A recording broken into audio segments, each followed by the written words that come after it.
We are back to Cybernetics. I completely forgot I said I was going to go through every chapter. Today's chapter is chapter 3. The title of the chapter is Imagination, the First Key to Your Success Mechanism. And broadly speaking, I'll summarize the chapter before we get into it. I'm going to go through the finer points. It's going to be a bit clunky. I'm going to try to explain bit by bit what this book is about. But basically, this chapter is if you imagine yourself to be capable of something, you will immediately increase your chances of that because your mind cannot differentiate the actual things that happen and the things that you imagine. So simply by constantly imagining something that you have done that you haven't done yet is going to get you that much closer. There is a million case studies in this chapter about people that,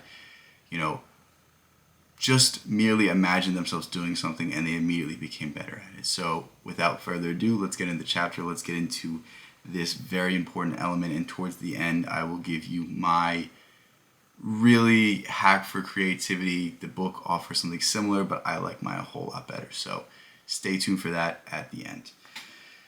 Imagination plays a far more important role in our lives than most of us realize. I have seen this demonstrated many times in my practice. A particular memorable instance of this fact concerned a patient who was literally forced to visit my office by his family. He was a man of about 40, unmarried, who had held down a routine job during the day and kept himself in his room when the workday was over. Never going anywhere, never doing anything. He had many jobs and never seemed to be able to stay with any of them for any great length of time. His problem was that he had a rather large nose and ears that protruded a little more than is normal.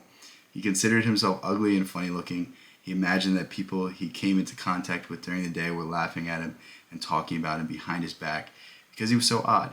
His imaginings grew so strong that he actually feared going out and into the business world and moving among people.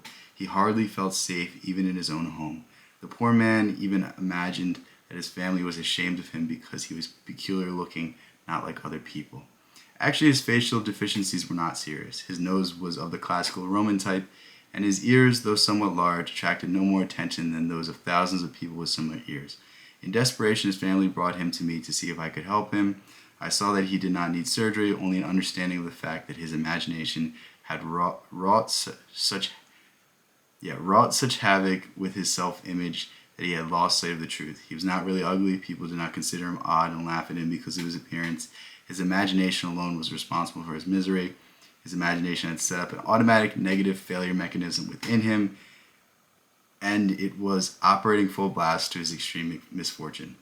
Fortunately, after several sessions with him and with the help of his family, he was able to gradually realize that the power of his own imagination was responsible for his plight, and he succeeded in building up a true self-image and achieving the confidence he needed by applying creative imagination rather than destructive imagination. Creative imagination is not something reserved for poets, the philosophers, the inventors. It enters into our every act, for our imagination sets the goal picture which our automatic mechanism works on. We act or we fail to act not because of will, as is so commonly believed, but because of imagination. The human being always acts and feels and performs in accordance with what he imagines to be true about himself and his environment. That was a very powerful start to the chapter, and I will go through a few more facts, a few more quotes from this chapter to really exemplify it, but I think the overall point of this chapter is clear that we all have a preconceived notion about ourselves, and we all believe things to be true about ourselves that isn't true.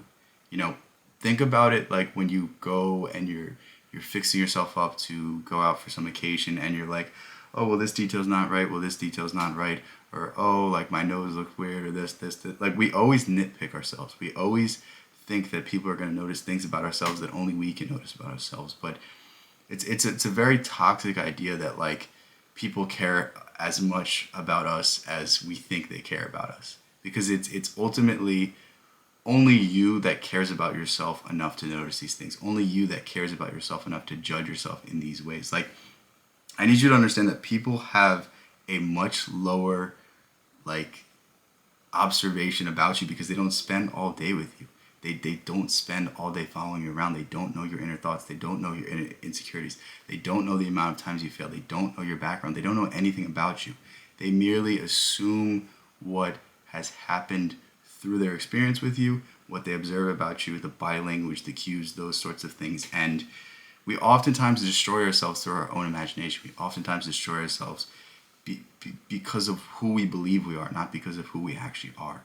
And I really want you to start looking at yourself and start looking at yourself in situations. Do you do something because you think people are thinking something of you?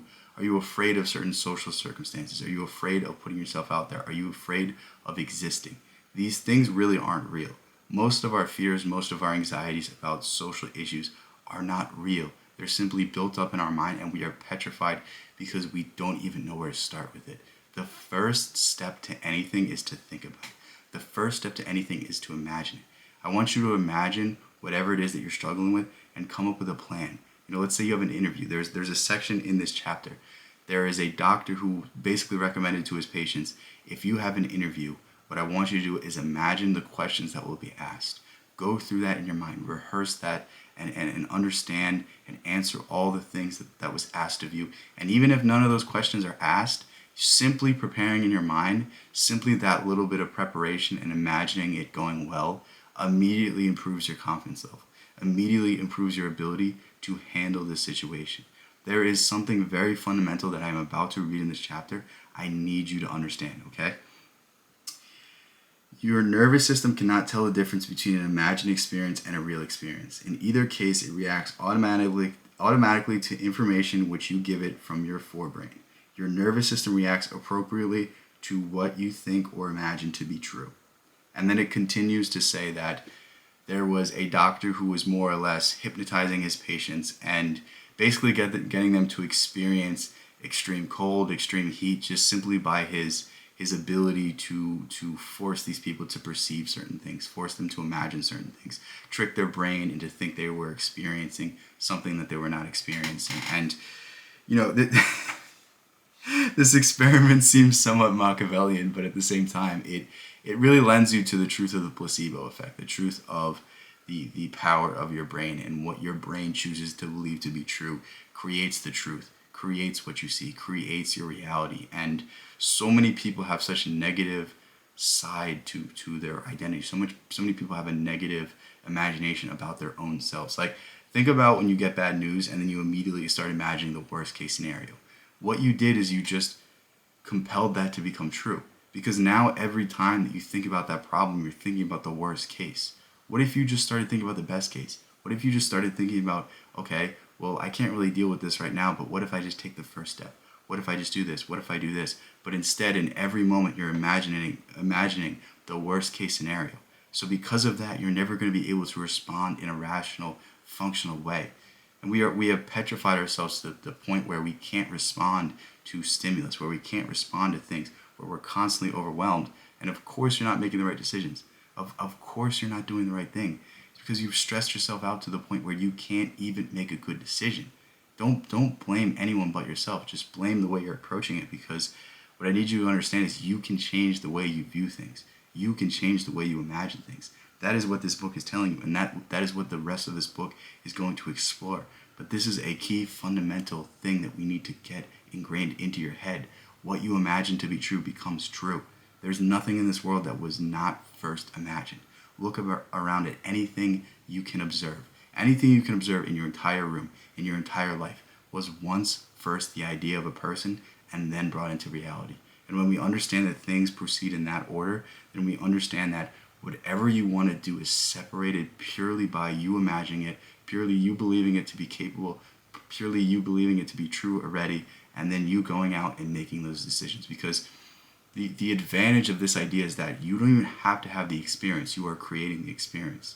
In your mind, you are already somebody that can do it. In your mind, you are already somebody that has done it. So now when you approach that problem, you know what to do. You can approach it with a little bit more confidence. You can approach it with a little bit calmer of a brain. You've now thought it through. You've now explored it. It's now a possibility in your mind. So simply through that, it is capable of being true. Why not imagine yourself successful? Realizing that your actions, feelings, and behaviors are the result of our own images and beliefs gives us the lever that psychology has always needed for changing personality. It opens a new psychologic door to gaining skill, success, and happiness.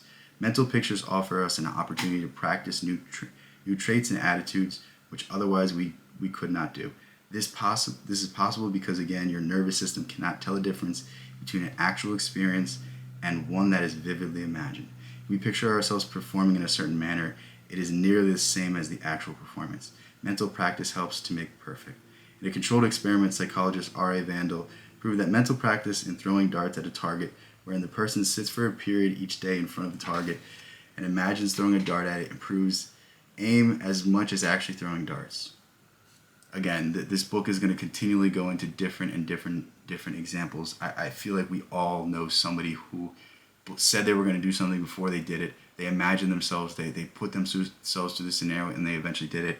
I'm not going to go into an extraordinary amount of detail into all these case studies. This is why you pick up the book. This is why you go through the book. This is not a book I can read solely from, like The Power of Awareness that I've done previously, but we will get to some more important ideas. A concert pianist practices in his head. Arthur Schnabel, I hope I said that right, Schnabel, the world-famous concert pianist, took lessons only for 7 years. He hated practice and seldom does practice for any length of time at the actual piano keyboard. When questioned about his small amount of practice, as compared with other concert pianists, he said, "I practice in my head." C.G. Kopp of Holland, a recognized authority on teaching piano, recommends that all pianists practice in their head. A new composition, he says, should first be gone over in the mind, should be memorized and played in the mind before ever touching fingers to keyboard. So again, there's more and more case studies as I'm going through this. The real secret of mental picturing. Successful men and women have since the beginning of time used mental pictures and rehearsal practices to achieve success. Napoleon, for example, practiced soldiering in his imagination for many years before he ever went onto the actual battlefield.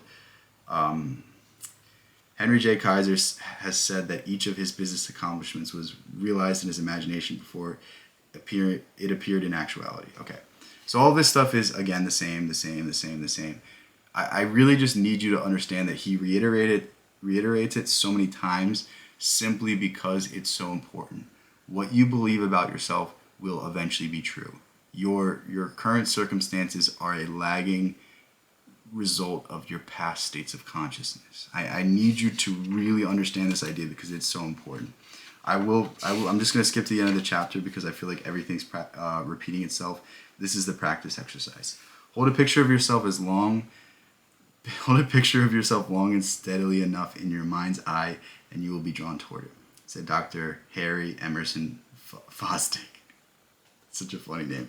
Picture yourself vividly as defeated, and that alone will make victory impossible. Picture yourself vividly as winning, and that alone will contribute immeasurably to success.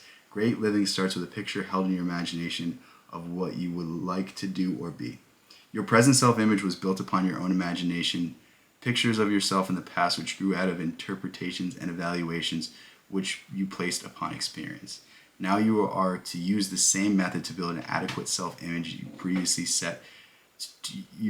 used to build an inadequate one.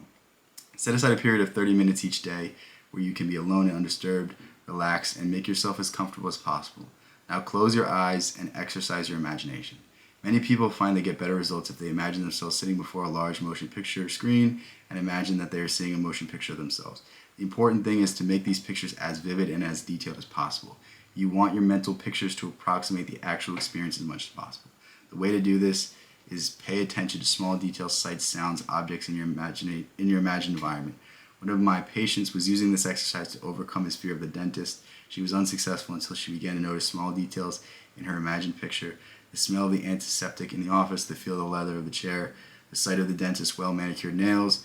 Details of the imagined environment are all important in this exercise because for all practical purposes, you are creating a practice experience. Okay, so what he's saying here is very profound, and what he's saying here is something that I somewhat do.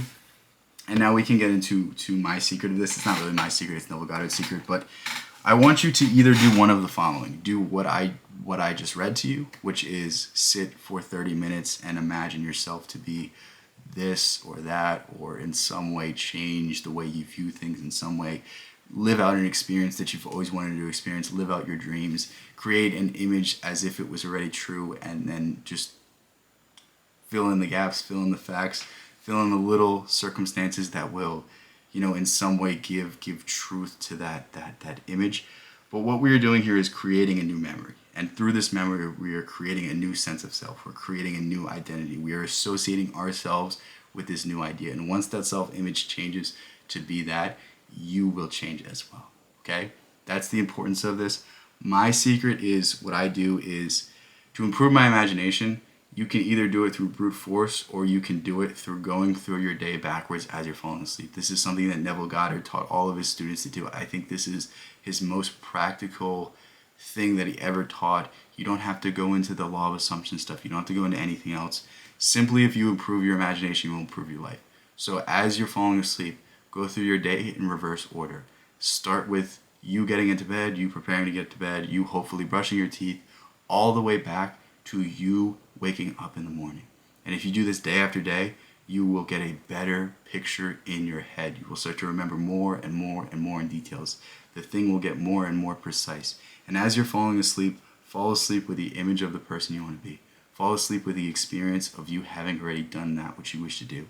And that is really the secret. Feeling is the secret. Imagination is the key to your success. And as we continue to go through this book more and more, I will continue to give some things that I've done personally that have really benefited me, that have really changed me, that have really changed my experience and changed the person I am. Because the best part about this book is it's not about the external results. It's about the internal. It's about how you view yourself. It's about how you feel. It's about how you move into this world and how you experience every single day. I feel like a lot of books with these sorts of ideas are solely focused on making money, or solely focused on changing your financial outcome, but this book focuses on you. It focuses on the things that you're struggling with and how to overcome them through the power of your mind, and that's what makes this book so tremendous. So we will get into chapter 4 very soon. With that said, I love you guys so much. Thank you guys so much. Peace out. I'll catch you in the next one.